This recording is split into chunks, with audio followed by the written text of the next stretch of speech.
एक बहुत ही बड़ी किताब के बारे में मैं आज आपको बताने वाला हूं। उस किताब का नाम है the scandal of the millennium और उसको लिखने वाले भी सबसे बड़े स्कैंडल वाला आदमी है।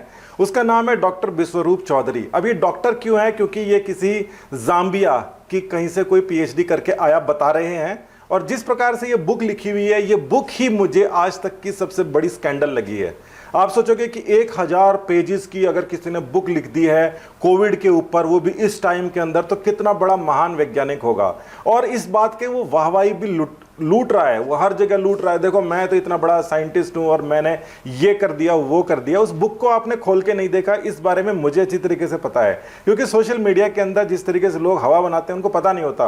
वो बोलते हैं, एक मैंने इसके पहले वीडियो में दिखाया था कि उन्होंने एक रिसर्च पेपर दिखाया और उसके बाद में उस रिसर्च पेपर के हवाले से उन्होंने बोल दिया कि सैनिटाइजर को हाथ में लगा लोगे तो आप जो है ना, आपके सांस के अंदर शराब पहुंच जाएगी, अल्कोहल पहुंच जाएगी और आपका चालान कट जाएगा। और उस पेपर को किसी ने पढ़ा नहीं होगा, मगर मैंने पढ़ा और मैंने पढ़ते ही मैंने देखा कि कितना भयंकर तरीके से आप लोगों को गुमराह किया जा रहा है, झूठ बोला जा रहा है। और उसके बाद के अंदर मैंने सोचा कि ये जो बुक है, क्या पता इस बुक के अंदर तो कुछ ना कुछ ऐसा मिलेगा जहां पर इनकी असीम ज्ञान के दर्शन हो जाएंगे, जिनका नाम डॉक्टर बिस्वरूप चौधरी है, जो ये बताते हैं। मैं इसको वेरीफाई नहीं कर रहा हूं कि इनके गले के अंदर स्टैच भी मैंने देखा है, जिससे ऐसा लगता है कि ये प्रैक्टिशनर हैं। मगर मुझे ऐसा लगता है कि इनका काम देखकर, जो स्कैंडल है देखकर, कि इनकी जांच होनी चाहिए।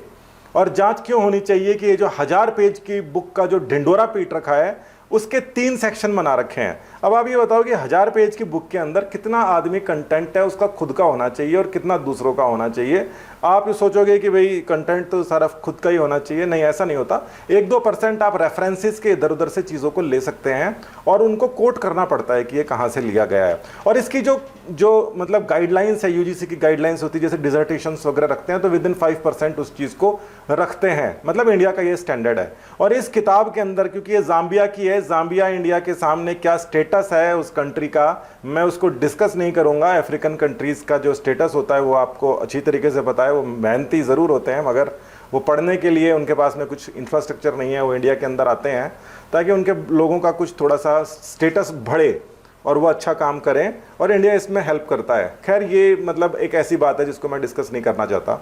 मगर फिर भी जो उनकी किताब है जिसका नाम है कोरोना वायरस, ये this is the biggest scandal of the millennium, वो पूरी की पूरी बुक से बड़ा स्कैंडल मैंने आज तक नहीं देखा। और आप लोगों ने अगर बिना सोचे समझे अभी तक इस बुक के बारे में बहुत बड़ी अगर आकांक्षाएं लगा रखी हैं तो आपको निराश होने वाले हो। निराश इसलिए होने वाले हो कि इसके अंदर कुल मिला के 19 पेज हैं पहले सेक्शन के अंदर, और उन 19 पेजों के अंदर भी एक लाइन लिख के और अगला पेज बना दिया गया है।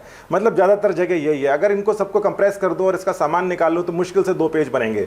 और इन 19 पेजों के अंदर भी कितना जो सामान है उसको देखकर भी ये लग रहा है कि ये कहीं से कॉपी किया हुआ है। मतलब उसके ऊपर थोड़ा सा डाउट है। मैं उसको चेक करने की कोशिश की, मगर उसको खास तौर पर ऐसी स्क्रिप्ट के अंदर डाला हुआ है ताकि उसको चेक नहीं किया जा सके। लिख के टाइप करने की मैंने कोशिश नहीं की। खैर, इन 19 पेजों को, जो कि 2 पेज के अंदर सिमट जाते अगर ओरिजिनल होते, तो इसके बाद के अंदर 1000 पेज की बुक के अंदर क्या लिखा हुआ है, तो वो सारे के सारे जो पेज हैं, 980 पेज हैं, वो सारे इधर उधर से कॉपी किए हुए हैं। और वो भी कोई ढंग से कॉपी किए हुए नहीं है। वो सारे के सारे बिल्कुल जैसे 5वें 6ठे क्लास का अगर जो बच्चा होता है, सबसे पहले उसको बता देते हैं वर्ड के ऊपर काम करना, और वो उसको बोलते हैं कि तो इंटरनेट में ऐसे कोविड-19 डाल और जो भी मिले उसको कॉपी करके यहाँ पेस्ट कर दे। उस तरीके से पेस्ट किए हुए हैं। उसके बारे में मैं आपको थोड़ा सा डिटेल में बता देता हूँ, और आप भी इस जो है ना मूर्खता वाली बातों से बाहर आ जाओ। और इन महानुभाव के ऊपर पहला वीडियो मैंने थोड़ा सा आराम से बनाया था और उसके ऊपर मैंने कुछ खास ज़्यादा तवज्जो नहीं दी थी, मगर इन लोगों ने गैंग बना के और कमेंट्स बाजी शुरू करी। गैंग बना के कमेंट बाजी किस लिए शुरू करी? क्योंकि एनालिटिक्स में मेरे को पता पड़ा कि डायरेक्टली नहीं आ रहे हैं, ये व्हाट्सएप वगैरह से घूम के लोग आ रहे हैं और वो एक ही तरीके की चीज़ को कमेंट करते हैं। मुझे इतना लंबा समय हो गया है सोशल मीडिया पे और बाकी सब जो मेन स्ट्रीम मीडिया है उनके चेक करते हुए, देखते ही पता पड़ जाता है कि ये किस तरीके सा जो संगठित है। और इस तरीके से मेरे ऊपर कई नेताओं ने भी जो काम करवाए हैं, उनके बेचारों की कितनी पोले खुली है, ये राजस्थान के लोग तो अच्छी तरीके से जानते हैं। तो इस बिस्वरूप चौधरी ने जो काम किया है उसका लंबा इसको हर्जाना भुगतना पड़ेगा। इसकी सारी की सारी जो डिग्रीज हैं उनके ऊपर भी मैं वीडियोज़ बना रहा हूँ। इसका जो वीडियोज़ जो हैं, जो यूट्यूब ने डिलीट कर दिए थे, वो क्यों डिलीट करे थे उसका मैंने आपको बता दिया है कि इतना महान पाखंडी तरीके से इंफॉर्मेशन को गलत तरीके से पेश करना और उसके अंदर भी आपको सामने सामने मूर्ख बना देना, इसकी काबिलियत है। तो देखिए ये बुक सामने आपके है, corona the scandal of the millennium by doctor Biswaroop Roy Chowdhury. और ये जो किताब है इसमें क्या लिखा है, जैसा मैंने आपको बताया, इसके 3 सेक्शन है। ये देख लीजिए, सेक्शन 1 है 19 पेज का, दूसरा करीब 300 का और तीसरा करीब 736 पेज का। अब जो पहला जो सेक्शन है जिसको इन्होंने नाम दिया है एविडेंस बेस ऑफ डायग्नोसिस, मतलब जो भी है नाम दिया है, इसको देख लीजिए कि इस पेज में लिखा कितना है और खाली जगह कितनी है। दूसरे के अंदर भी देख लीजिए कि साफ तौर पर ये जो चीजें लिखी जा रही हैं ये किताब के हिसाब से तो बिल्कुल नहीं लिखी जा रही। और ये क्वेश्चन 5 देखिए, पूरा का पूरा पेज पूरा खाली पड़ा है। फिगर है ये भी कहीं और से उठाया होगा, मगर ये तो चलो छोटी मोटी सी चीजें हैं। क्वेश्चन 7 और क्वेश्चन 8 में पूरे पूरे पेज गायब। और ये चलो 4-6 चीजें लिखी हैं, इसके अंदर से भी मुझे विश्वास नहीं है कितना सारा जो काम है इन्होंने खुद ने खुद का लिखा है और दूसरे का है।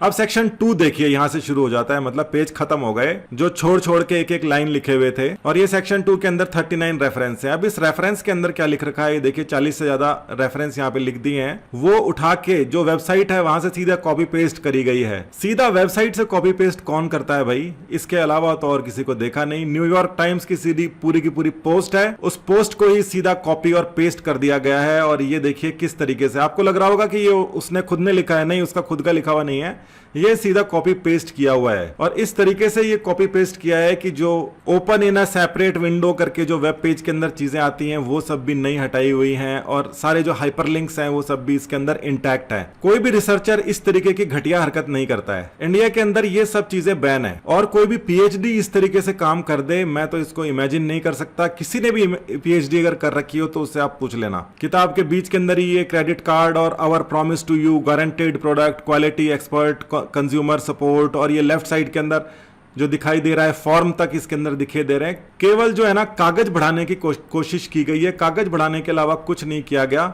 और ये देखिए कहीं पे कुछ फोटोएं हैं, क्या है क्या नहीं है, सीधा कॉपी पेस्ट। ये देखो साउंड क्लाउड की जो चीजें हैं वो भी यहाँ पे लगा रखी हैं। इस वाले पेज को क्यों लगाया है यहाँ पर, ये तो बिल्कुल समझ से ही परे है। पूरे का पूरा जो आगे जितना भी चल रहा है ये सारा कुछ ऐसा का ऐसा ही चल रहा है, इसमें कोई भी चीज ओरिजिनल नहीं है। ये भाई साहब जो भी है इनको पता नहीं है कि रेफरेंस देना किसको कहते हैं, क्योंकि रेफरेंस के अंदर सीधी बात लिख दी जाती है और उसको वेरीफाई करने के लिए एक जगह डाल दी जाती है, वो कुछ नहीं है। और ये जो कुछ भी चीजें चल रही हैं आपकी आंखों के सामने, इसमें से एक सिंगल चीज भी इस आदमी की खुद की लिखी हुई नहीं है। और ये खाली पेज जरूर इसके अंदर छोड़ रखे हैं। बोलो आप 1000 पेज के अंदर ये खाली पेज भी छोड़ दिए हैं ताकि जो काउंट है वो बढ़ता रहे। देखिए देखिए देखिए ये किस तरीके से यूज किया जाता है। इंफ्रारेड थर्मोमीटर, जैसे कोई इलेक्ट्रॉनिक्स की दुकान खोल रखी हो किसी ने, ये सब कुछ यहाँ पर डाला हुआ है। और मैं चले ही जा रहा हूँ आगे, आप देखिए यहाँ पर एक खबर भी इन्होंने डाली है। तेहरान के अस्पताल में अजवैन और अदरक से कोरोना के बीमारों का इलाज, 200 बीमारों में से 190 ठीक होकर डिस्चार्ज हो गए। और ये जो कहाँ से डाली है ये नहीं बताया। सबसे इंपॉर्टेंट जो चीज है उसका नहीं बताया कि कहां से, और इधर उधर से जो फर्जीवाड़ा है वो सब चल रहा है, कौन से अखबार का है कुछ नहीं पता है, कहीं पर भी नहीं पता है। और ईरान ही सबसे आगे है, अदरक अजवाइन से सारा का सारा काम कर देगा। नींबू के अंदर 4 लौंग डाल के भी देख लो, क्या पता वो भी काम कर जाए। बहुत सारे वीडियो भरे पड़े हैं इस प्रकार के भी। तो ये देखो ये फर्जीवाड़े का जो सिलसिला है ये आगे बिल्कुल जारी है। इसको किसी भी प्रकार से बुक का हिस्सा नहीं दिया जा सकता। कॉपीराइट की इस आदमी को कोई इज्जत नहीं है। कई जगह तो मुझे ऐसा भी लग रहा है जैसे जो चीजें हैं वो रिपीट हो रही हैं। मैं इसके बारे में श्योर नहीं हूं, मगर हो भी सकता है रिपीट हो रही हो। कॉपी पेस्ट करने ऐसा लग रहा है जैसे किसी बच्चे को बिठाया हुआ हो सकता है, सीधा का सीधा उठा के डाल दिया। वाह जी वाह। मतलब पेज नंबर जैसे देते हैं तो उसमें जो समय लगता है वो समय भी बचा लिया गया है, क्योंकि उठा के सीधा डाल डूल के और अपने आप को 1000 पेज का जो है वो साइंटिस्ट प्रूव करना था। और हर चीज के अंदर स्कैंडल दिखा देना है, ये इसका स्कैंडल है, वो उसका स्कैंडल है। और ये जो किताब है ये सबसे बड़ा स्कैंडल है आज तक का जो मैंने देखा है। इससे घटिया, इससे फर्जी किताब मैंने आज तक नहीं देखी है। और जिसने भी पीएचडी कर रखी है या किसी ने भी हायर स्टडीज है, इवन जो मास्टर्स किसी ने कर रखी है, वो इसको देख के समझ जाएगा कि डिसर्टेशन का जो काम करते हैं ग्रेजुएशन लेवल के ऊपर जो बच्चे, ये तो उससे भी खराब हालत में है।